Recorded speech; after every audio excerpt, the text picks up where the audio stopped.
Hi, today we are learning about traffic acquisition. I'm giving you an overview of this report so that in the next lesson we can actually go ahead and make custom reports with the traffic acquisition template.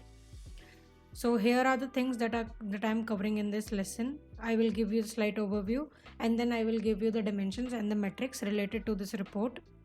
So let's start with the definition. So by definition, the traffic acquisition report is designed to help you understand where your website and app visitors are coming from.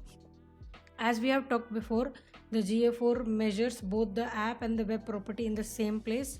So it will tell you where the website and app visitors are coming from. This means that basically it shows where new and returning users are coming from. It differs from the user acquisition report because in the user acquisition report, you will only get data about where the new users are coming from on your website. But in the traffic acquisition report, it will tell you both new and returning users. So this means that you will get the data for all of the users on your website and your app, obviously. And the next thing that you should know that this report is session scope dimension. It means that each session will be different on your website. So I have some more info about here that you can check out after this lesson, but I wanted to tell you some things that in GA4 there are three different types of scopes. So the scopes are user, session and event. User is at the topmost and then session and then event. So what happens is that suppose I am a user, so like single, I am a user Preeti and I go to a website 20 times in a single day. In their analytics it will show like only one user is coming, like I am the user that is going to their website. But when we talk about sessions, if me a single user is going 20 times on a website in a single day, then each session will be a different session. Like each time that I go to a website, it will count as a different session in their analytics. So this is the difference between the session scope and the user scope dimension. Next is the events is something that the interaction that I do on the website. So for example, if I scroll the website, or if I view a page, or if I add something to the cart, or if I make a purchase, or if I click on a button or something like that, these will be counts as an event. And each event is a distinct thing that I will be doing on a website. So that's why these are different scope dimensions.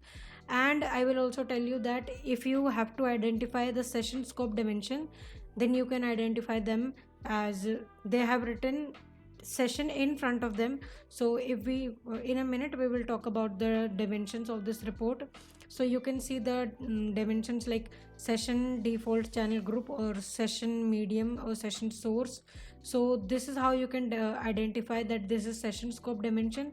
And similarly goes for the user scope dimensions, that if you are looking at a user scope dimension, they will have written first in front of them. So remember, in the user acquisition report, each dimension has written first in front of them. So that's how you can identify that it is a user scope dimension.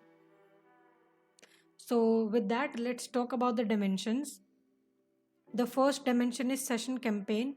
As I've told you in the last minute, that each dimension will write session in front of them, so that you can identify that it is a session scope dimension.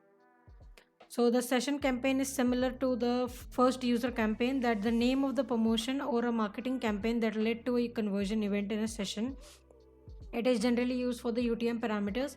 If you have added UTM parameters to your pages, to your things, then you can track them using the session campaign dimension.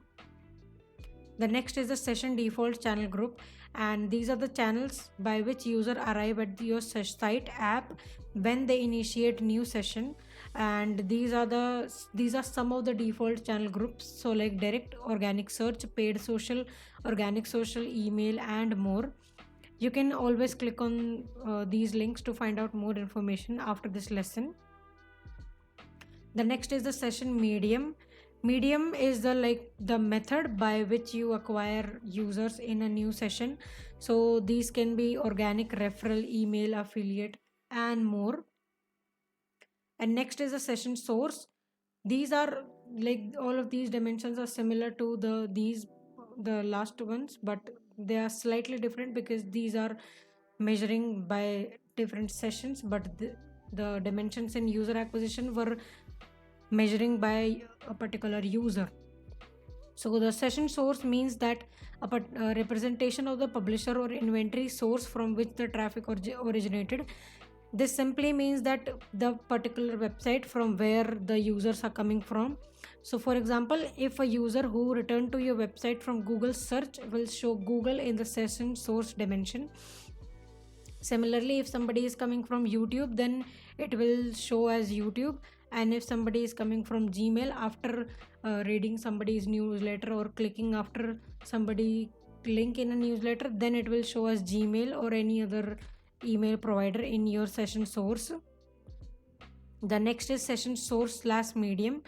It basically combines the last two dimensions in a one. So like the source and medium associated with a news session. For example, like Google is the source and the medium is organic, and the LinkedIn is the source and the medium is referral. Similar with YouTube. And this is a little note that these are only the default dimensions in this report. When we make custom reports, we can add or remove any other dimension that we like. Okay, so now we are talking about the metrics that are in this report. And the first one is the average engagement time per session. I will tell you that the metrics are almost similar in most of the reports, but the dimensions are a little different in each report.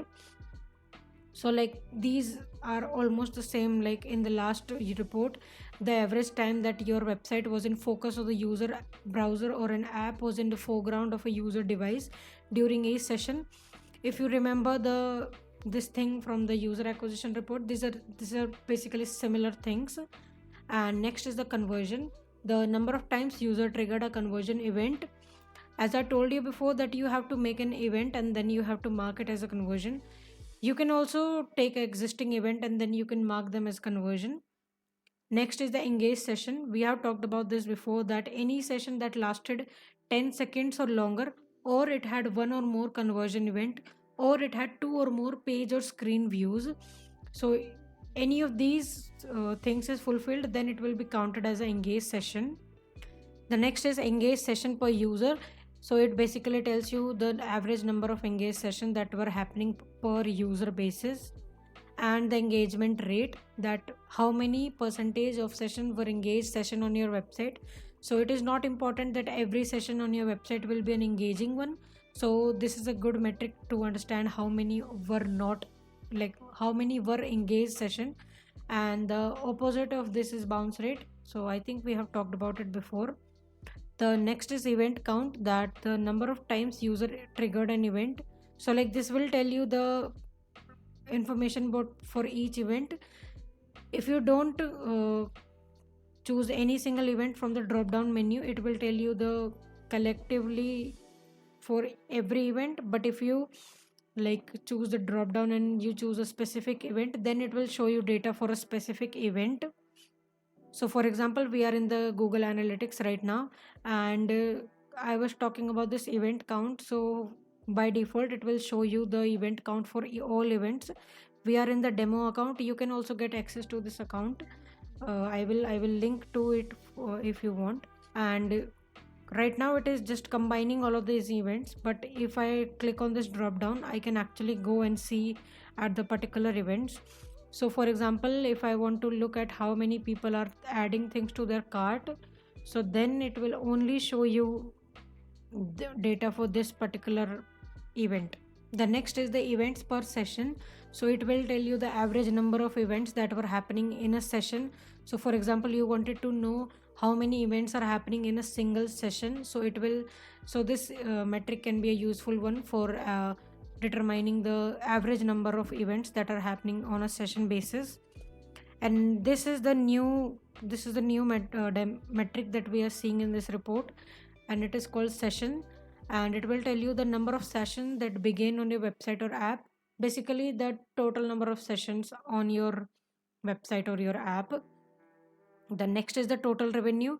This is also a new metric in this report, and it will tell you the total revenue from purchases, in-app purchases, subscription or ad revenue. So if you have e-commerce site, or if you display ads on your website or something like that, or if you're a subscription model, then it will gather the data from there and it will show the total revenue.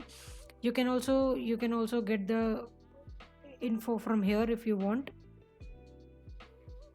The next is the user, and as we have talked, user will tell you, the user is basically the number of active user.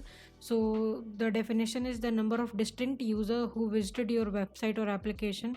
It is basically the active users that are on your website. So we have discussed everything about this traffic acquisition report. Let me show you once how this report will look like and how you can change the dimensions and things like that. So again, we are in the GA4 and here is the traffic acquisition report. As you can see, this is the primary metric and this is the primary dimension, and these are the charts, and you can change the dimensions from here, and these are all the metrics that we have discussed right now.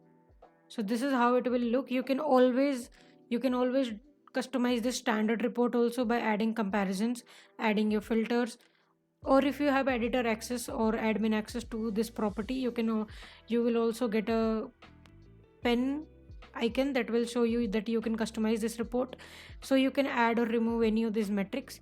But we will discuss some examples in the next lesson about how you can customize this traffic acquisition template to get the data that you want.